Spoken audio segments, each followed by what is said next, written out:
If you were to walk through a museum of natural history and pause before the skeletal remains of our ancestors, you would find yourself looking at a quiet biological mystery, because the bones of humans who lived 30,000 years ago tell a story that completely contradicts everything we are taught about human progress, showing that these ancient people were tall, strong, possessed pristine teeth completely free of decay, and carried joints that showed almost no wear and tear from heavy, repetitive physical labor. Paleopathologists who study these ancient remains often marvel at the density of their limbs,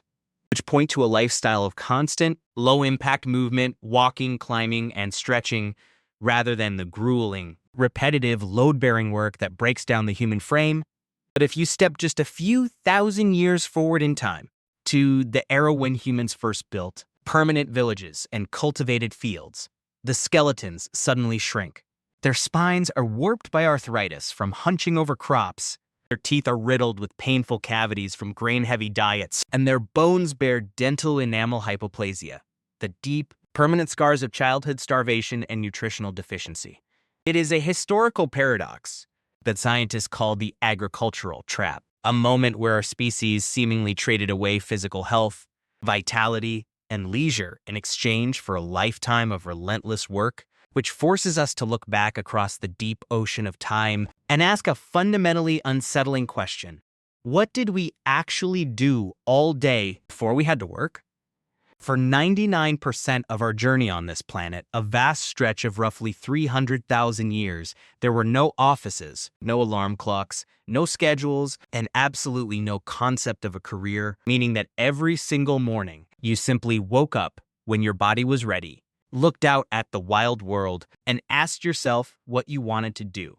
with your day. Today, the average modern human will spend roughly 90,000 hours of their life working, which amounts to about 1/3 of your entire waking existence dedicated to a job. Yet for the overwhelming majority of human history, jobs did not exist. There were no employers, no wages, no performance reviews, and no ladder to climb. The idea that life must be organized around a 40-hour work week is a microscopic blip in the human story, an artificial system we created only yesterday, which begs us to wonder how our ancestors filled those empty open hours, and whether the lives they lived were actually far more abundant, creative, and peaceful than the ones we struggle to maintain today. In 1963, an ambitious young anthropologist named Richard Lee set out into the harsh, sun-baked expanses of the Kalahari Desert in Botswana,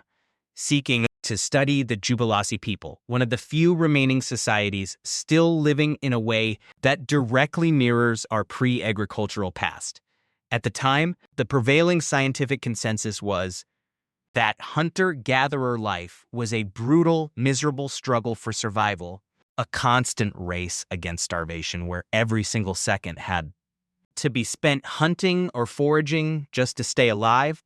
But when Lee actually sat down with his notebook and began tracking their daily activities, the data he gathered sent shockwaves through the scientific world. He discovered that the adults in the tribe spent only about 2.5 days per week acquiring food, which totaled a mere 17 hours of actual physical effort, leaving the rest of their week completely open for whatever they wished to do. They were not starving, nor were they desperate. In fact, their environment was rich, with highly nutritious mangongo nuts and wild game, providing them with a diet that was structurally superior to that of the early farmers who would succeed them. And as other researchers rushed to study different cultures on entirely different continents, they found the exact same reality. Whether it was the Hadza traversing the dry rifts of Tanzania, the ape-tracking dame through the dense forests of Paraguay, or the martu navigating the vast deserts of Australia. No matter how different the landscape or how extreme the climate, the result remained beautifully consistent. Human beings only needed 15 to 20 hours of weekly effort to secure everything required for a healthy, thriving life, which means that our hunter-gatherer ancestors possessed a level of leisure that modern workers can only dream of. This incredible abundance of time was etched directly into their physical bodies. Because when archaeologists compare the robust skeletons of these ancient foragers to the fragile, overworked bones of early agriculturalists, the contrast is undeniable, revealing that our ancestors were doing less repetitive, backbreaking labor, not more, and were eating a far more diverse,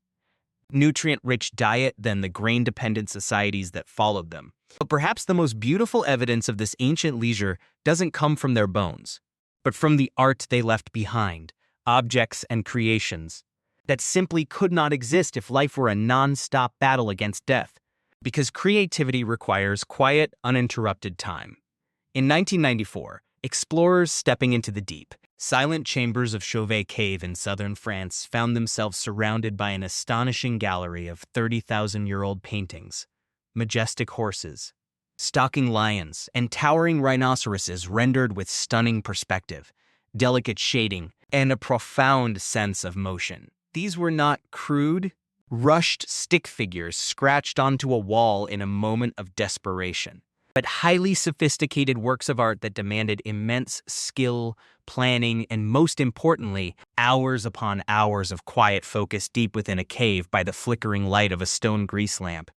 where artists would mix charcoal with animal fat and use hollow bones to blow pigments under the cold stone walls, creating masterpieces that still take our breath away.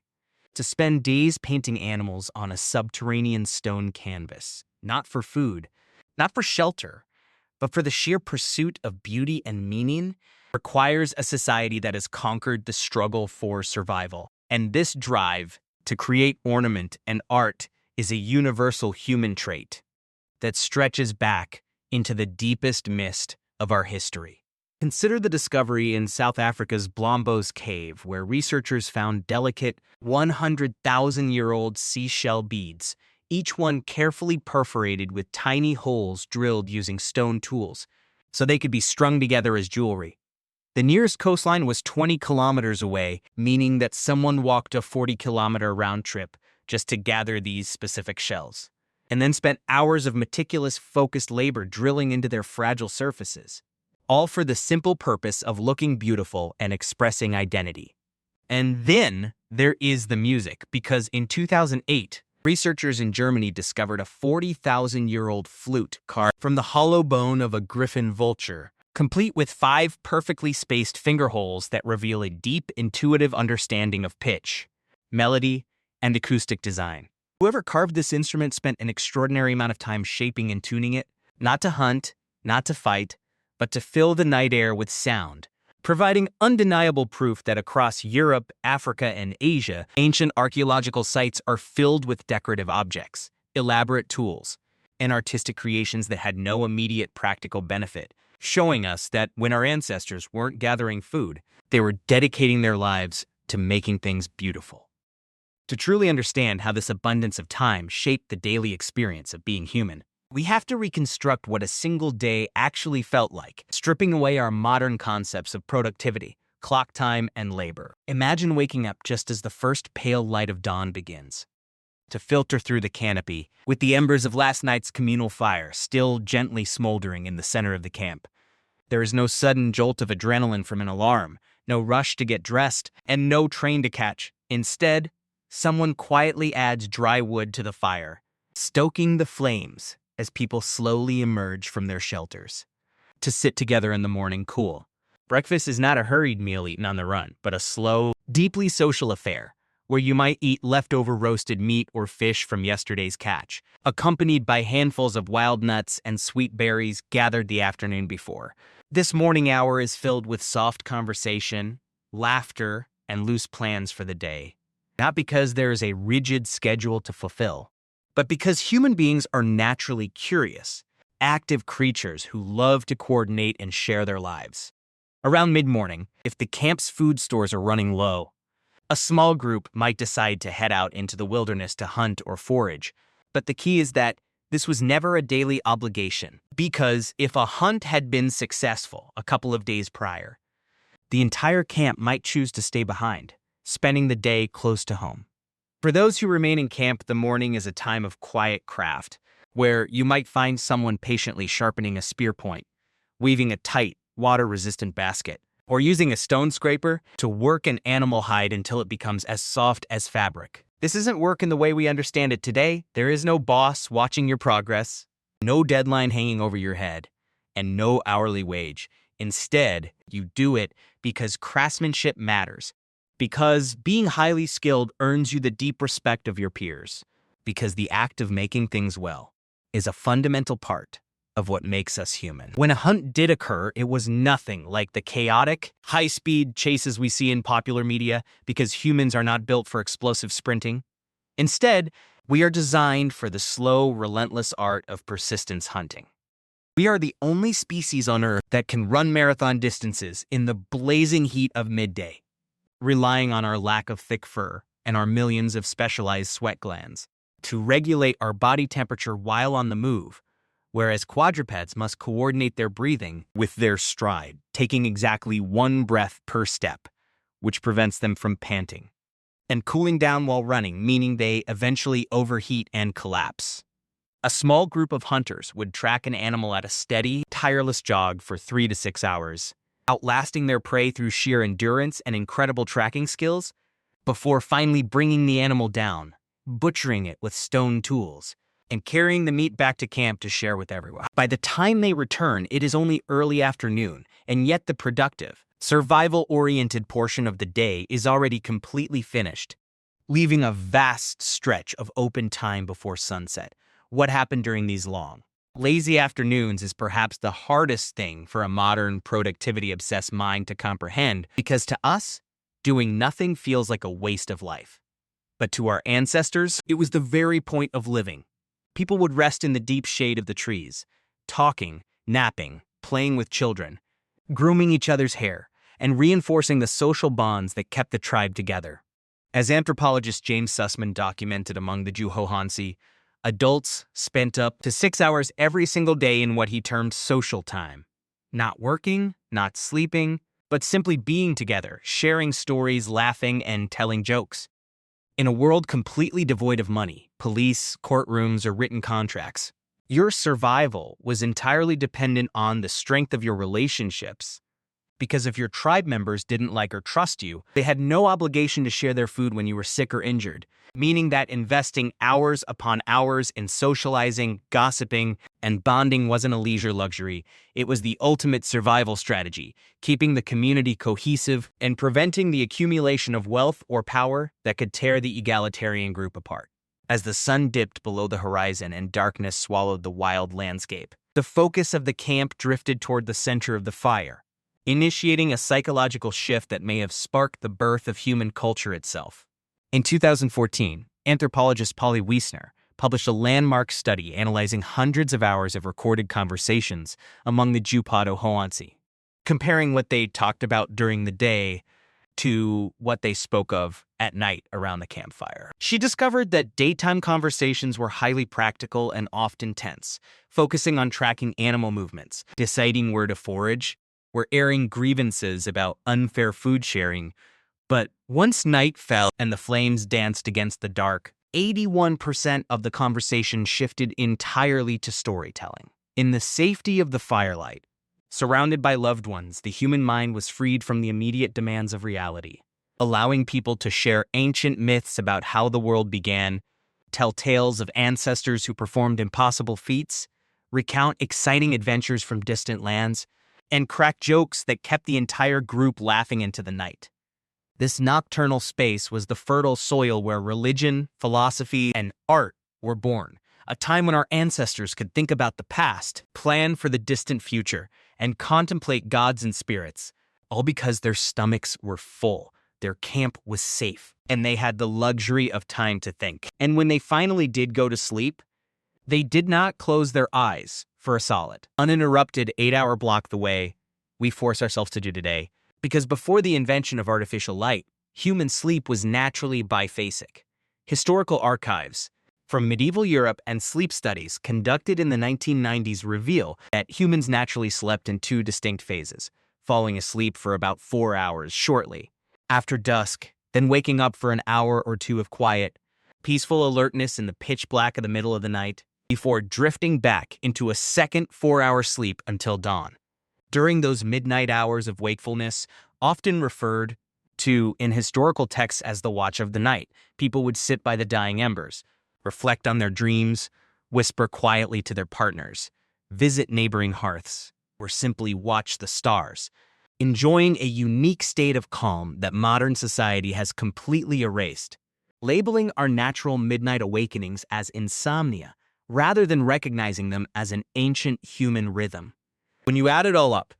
a typical day in the lives of our ancestors consisted of about 4 to 6 hours of securing food or crafting tools, roughly 6 hours of rich social interaction, storytelling, and play, about 8 hours of sleep split into 2 peaceful phases, and several hours of pure, beautiful rest, simply sitting, watching the clouds drift by, and existing without any need to justify their presence on Earth through productivity. But then, roughly 10,000 years ago, everything changed forever. When groups of humans in the Fertile Crescent made a choice that would permanently alter the course of our species, they began planting seeds and domesticating animals. On the surface, agriculture seemed like an incredible breakthrough, a way to guarantee a steady, reliable source of food, but in reality, farming was a brilliant, slow-motion trap. As soon as you start cultivating crops, you can feed a slightly larger population. But a larger population requires more fields to be cleared, which means more work, which leads to more food, which causes the population to explode even further until within just a few generations, there are too many mouths to feed by hunting and gathering, making it impossible to ever go back. Our ancestors were locked into a new way of life, one that demanded an unprecedented, exhausting amount of daily labor, plowing stubborn soil, planting crops, weeding fields, harvesting grain, storing the surplus, and defending their land from wild animals and rival raiders. The physical toll of this shift was catastrophic, with skeletal remains showing that early farmers worked infinitely harder, suffered from far worse nutrition, and died at a much younger age than the hunter-gatherers who came before them. Yet the population engine kept churning forward, creating massive cities where people had to live in cramped, unsanitary conditions. With these massive, dense populations came the rise of social hierarchy, property lines, and specialized roles, potters, weavers, and metal workers, followed quickly by tax collectors, priests, soldiers, and rulers, until finally, the ultimate invention of civilization was born: the job. The original, free-roaming lifestyle of our species was completely wiped out,